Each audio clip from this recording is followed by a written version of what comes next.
Assalamualaikum warahmatullahi wabarakatuh. Selamat pagi anak-anak. Waalaikumsalam. Waalaikumsalam.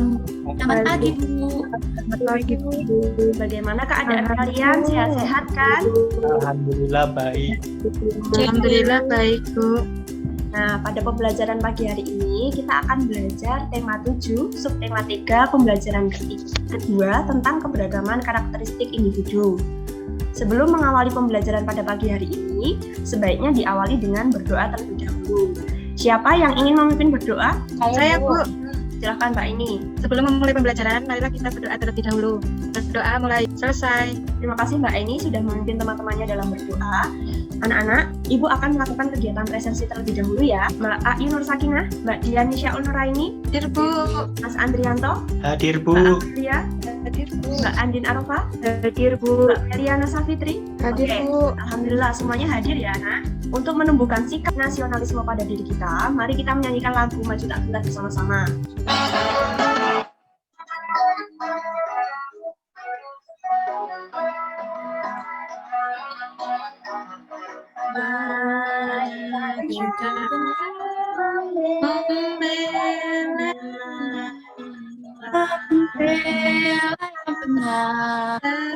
Lagi jadi sama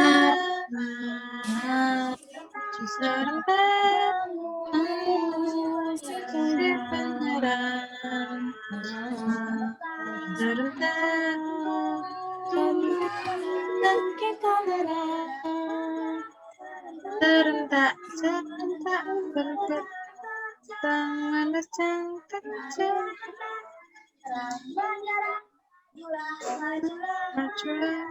Masih, Bu. Masih ingatkah di pembelajaran sebelumnya kita sudah belajar tentang apa anak-anak?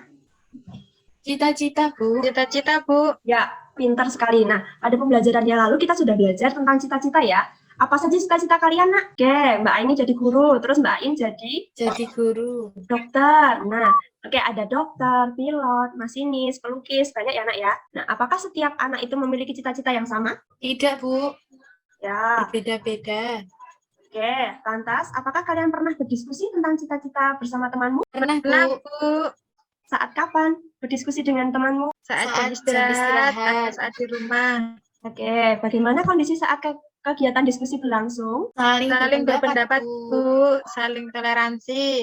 Nah, pintar sekali anak-anak ibu nih ya. Nah, saat melakukan kegiatan diskusi, setiap orang itu kan memiliki gaya berdiskusi yang berbeda-beda. Nah, kita harus tetap berdiskusi dengan baik. Berdiskusi itu merupakan satu komunikasi berupa menyampaikan pesan sesuai dengan apa yang dipahami. Dengan berdiskusi, kita dapat melatih kesabaran dan toleransi.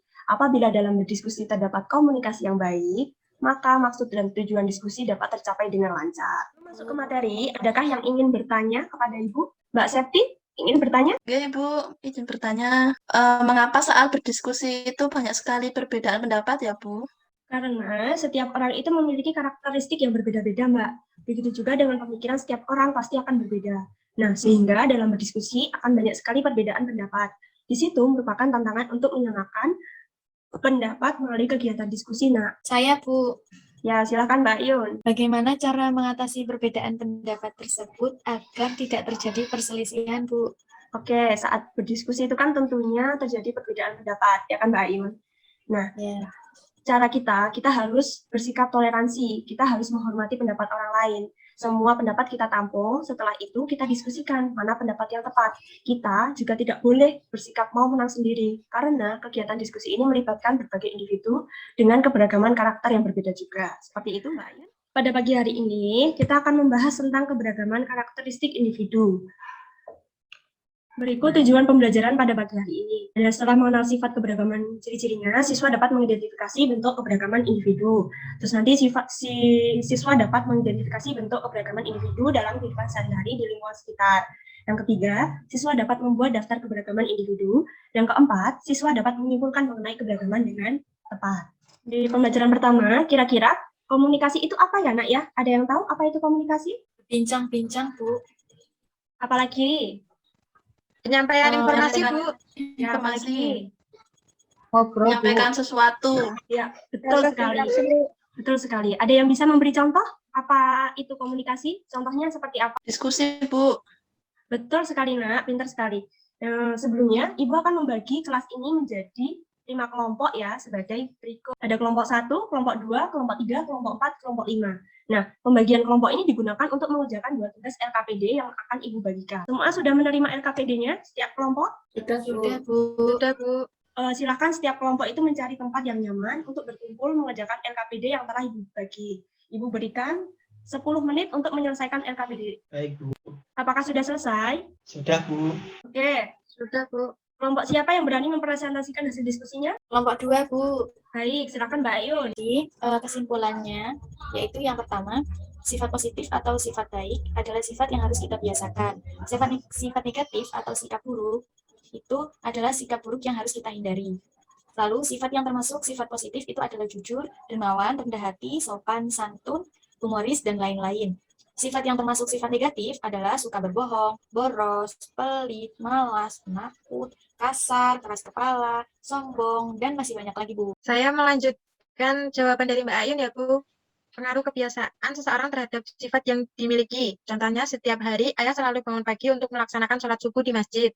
Berarti kebiasaan ayah itu bangun pagi sehingga sifat ayah rajin dan disiplin. Yang dapat kita lakukan terhadap keberagaman sifat yang dimiliki seseorang adalah hal tersebut, karena setiap orang memiliki karakter yang berbeda. Hal yang harus kita lakukan adalah memahami dan toleransi agar tercipta kerukunan. Oke, betul sekali kelompok 2. Beri tepuk tangan untuk kelompok 2 yang sudah berani mempresentasikan hasil diskusinya. Oke, Ibu lanjutkan ya anak-anak ya. Tuhan menciptakan manusia dengan karakteristik yang beragam. Dengan adanya keberagaman karakteristik individu dapat membuat kita belajar saling menghargai dan saling menghormati. Perbedaan setiap individu salah satunya bisa kita lihat dari sifatnya, sikapnya, dan kebiasaan sehari-hari. Ada yang tahu apa itu sifat? Iya, betul sekali. Sifat adalah ciri khas yang ada pada diri seseorang atau sesuatu yang membedakannya dengan orang lain. Nah, sifat sendiri dibedakan menjadi 2, yaitu sifat positif dan sifat negatif, sama seperti apa yang dibacakan oleh Mbak Ain tadi. Betul sekali, sifat positif itu sifat yang harus kita biasakan. Nah, contohnya seperti jujur, dermawan, rendah hati, lemah lembut, penyayang, dan lain-lain. Adapun sifat negatif adalah sikap buruk yang harus kita hindari. Contohnya suka berbohong, boros, pelit, malas, dan lain-lain. Nah, di sini Ibu memiliki tabel ciri-ciri sifat-sifat. Nah, di sini ada sifat sopan, ciri-cirinya selalu menghormati setiap orang. Terus humoris, senang membuat suasana riang dan penuh tawa. Dermawan, senang berbagi, ciri-cirinya. Ciri-ciri sifat penolong itu senang memberikan bantuan kepada orang lain. Ciri-ciri sifat sombong itu selalu merasa lebih baik daripada orang lain. Ciri-ciri sifat keras kepala, tidak mau mendengarkan pendapat orang lain, dan lain-lain. Nah, selain memiliki sikap yang berbeda, setiap orang itu juga memiliki kebiasaan yang berbeda. Kebiasaan seseorang akan mempengaruhi sifat atau karakter yang dimiliki orang tersebut. Sikap memahami, menghargai, dan menghormati sifat kebiasaan orang lain merupakan sikap menjaga kerukunan dan persatuan yang sesuai dengan pengamalan sila ketiga Pancasila. Apa bunyinya? Ya, betul sekali, Persatuan Indonesia. Dalam lingkungan pertemanan, khususnya di sekolah, selain perbedaan sifat, sikap, dan kebiasaan, kita juga bisa menemui perbedaan kemampuan dan keterampilan dari masing-masing siswa. Adanya perbedaan kemampuan dan keterampilan tersebut dapat menumbuhkan sikap saling menghargai, saling membantu, dan saling melengkapi. Selanjutnya, Ibu akan membagikan LKPD yang kedua. Setiap kelompok akan mengerjakan LKPD yang kedua sama seperti pada pengerjaan LKPD yang pertama. Masing kelompok berkumpul menjadi satu, setiap anggota kelompok bercerita tentang keterampilan yang ada pada dirinya. Misalnya kelompok 2, Mbak Ayun. Oh, saya itu sangat mahir dalam berhitung. Maka nama anggota diisi Mbak Ayun, keterampilannya berhitung, dan seterusnya. Seperti itu ya, Nak ya. Nanti, Ibu juga akan memberikan waktu 10 menit dalam pengerjaan LKPD kedua, sama seperti pada LKPD yang pertama. Apakah sudah selesai? Sudah, Bu. Oke, silahkan. Kelompok siapa yang berani mempresentasikan hasil diskusinya? Saya, Bu, kelompok 5. Baik, silahkan Mbak Lutfia dibacakan hasil diskusi dari kelompok 5. Hasil diskusi dari kelompok 5 yang pertama, keterampilan yang dimiliki setiap orang itu berbeda. Ada yang mahir berhitung, mahir dalam seni, maupun mahir dalam menulis. Manfaat perbedaan keterampilan di lingkungan pertemanan dapat menumbuhkan sikap saling menghargai, saling membantu, dan saling melengkapi. Anggota kelompok 5. Saya, Bu, mau melanjutkan dari Mbak Lutfia. Oke, Mbak Septi, silahkan. Yang C, apa yang dimaksud kerjasama? Kerjasama adalah pekerjaan yang dilakukan oleh 2 orang atau lebih untuk mencapai tujuan yang telah disepakati bersama. Yang D, apa saja manfaat kerjasama dalam kehidupan sehari-hari. Manfaat kerjasamanya antara lain tujuan lebih cepat tercapai, terus pekerjaan itu lebih mudah, terus kerjasama dapat melatih kita menghargai pendapat orang lain. Betul sekali kelompok 5. Beri tepuk tangan dulu untuk kelompok 5 yang sudah berani mempresentasikan hasil diskusinya. Nah, contohnya di sini, Nak. Ibu memiliki tabel kemampuan keterampilan yang dimiliki seseorang. Di sini ada Mas Wayan, kemampuan dan keterampilannya mungkin menghitung cepat. Terus ada Mbak Septi, mungkin berketerampilan membuat prakarya. Ada Mbak Aini, menyanyi dengan suara merdu. Dengan adanya keberagaman kemampuan dan keterampilan dalam lingkungan pertemanan, kita dapat saling membantu, saling melengkapi, dan saling bekerja sama. Contohnya, ketika di kelas ada tugas kelompok. Nah, mungkin ada tugas kelompoknya itu tentang seni-seni. Nah, di situ bisa saling melengkapi. Mas Wayan bisa diajarkan oleh Mbak Septi, Mbak Aini bisa bertanya kepada Mbak Septi, begitu seterusnya. Adanya keberagaman kemampuan ini harusnya saling melengkapi. Dengan adanya keberagaman kemampuan ini, kita dapat bekerja sama satu sama lain. Kerjasama itu apa? Betul sekali apa yang disebutkan oleh Mbak Septi tadi. Kerjasama itu disebut juga berkolaborasi. Kerjasama adalah pekerjaan yang dilakukan oleh 2 orang atau lebih untuk mencapai tujuan yang telah disepakati bersama. Nah, kira-kira apa ya manfaat kerjasama itu? Saya, Bu, Ya, Mbak Lutfi, apa Mbak? menumbuhkan sikap semangat persatuan. Oke, betul sekali. Pekerjaan yang sulit menjadi lebih mudah. Ya, betul sekali. Menumbuhkan sikap Kerjaan semangat persatuan, melatih untuk menghargai pendapat orang lain. Nah, di sini Ibu memiliki ada 5 manfaat kerjasama. Sikap kerjasama itu merupakan sikap yang sesuai dengan pengamalan sila keempat Pancasila. Dalam bekerja sama, pasti ada anggota kelompok yang mengeluarkan pendapat. Pendapat setiap orang itu tidak selalu sama. Jika kita tidak bisa menerima dan menghargai pendapat orang lain, maka akan timbul pertengkaran yang dapat memicu perpecahan. Nah, di sini adanya kerjasama itu mengakibatkan dampak positif dan juga dampak negatif adanya keberagaman di lingkungan sekitar. Yang pertama, dampak positif menerima perbedaan. Yang kedua, memperkaya wawasan. Ketiga, saling menghormati satu sama lain. Keempat, belajar memaafkan. Kelima, saling berbagi informasi. Nah, sedangkan akibat negatifnya, dampak negatifnya, yaitu dapat menimbulkan perdebatan, memecah antar suku, memicu pertengkaran, berbeda pendapat, dan tidak mau bersatu. Perlu diketahui, Nak, bahwa Indonesia itu terdiri atas berbagai suku bangsa yang memiliki adat, kebiasaan yang berbeda.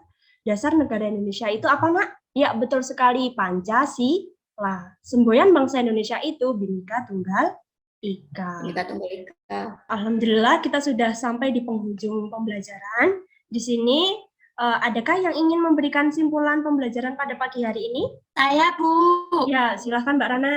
Kesimpulan pembelajarannya yaitu Indonesia memiliki beragam macam budaya yang berbeda. Bangsanya pun memiliki suku, adat, kebiasaan, sifat, kemampuan, serta keterampilan yang berbeda pula. Namun, perbedaan tersebut harus mampu menjadikan bangsa Indonesia menjadi semakin kuat dan semakin bersatu. Oke, terima kasih sekali Mbak Rana sudah menyimpulkan, memberikan kesimpulan dari pembelajaran pada pagi hari ini. Betul sekali. Nah, anak-anak, sebelum Ibu mengakhiri pembelajaran pada pagi hari ini, silakan setiap kelompok mengumpulkan RKPD yang telah dikerjakan tadi. Oke, terima kasih anak-anak sudah dikumpulkan RKPD-nya. Kira-kira apa ya yang kalian pelajari pada pagi hari ini? Keragaman karakteristik individu. Keragaman karakteristik. Oke, bagaimana perasaan kalian setelah berhasil menyelesaikan tugas-tugas? Senang, Bu. Gembira. Kira. Alhamdulillah. Ditingkatkan ya, Nak, semangat belajarnya agar semua ilmu yang diberikan oleh Ibu Guru dapat bermanfaat. Untuk pembelajaran minggu depan, Ibu akan membahas tentang sikap menghargai keberagaman sifat atau karakter di lingkungan sekolah. Mungkin cukup itu saja. Ayo, Mbak Lutfia, temannya dipimpin berdoa. Mari teman-teman, sebelum mengakhiri pembelajaran hari ini, kita berdoa terlebih dahulu. Cukup. Terima kasih Mbak Lutfia sudah memimpin temannya berdoa. Terima kasih untuk semua siswa sudah mengikuti pembelajaran Ibu dengan baik dari awal hingga akhir. Mungkin cukup sekian dari Ibu, kurang lebihnya mohon maaf. Akhirul kalam, wassalamualaikum warahmatullahi wabarakatuh. Dadah. Waalaikumsalam warahmatullahi wabarakatuh. Terima kasih, Bu. Sehat-sehat ya.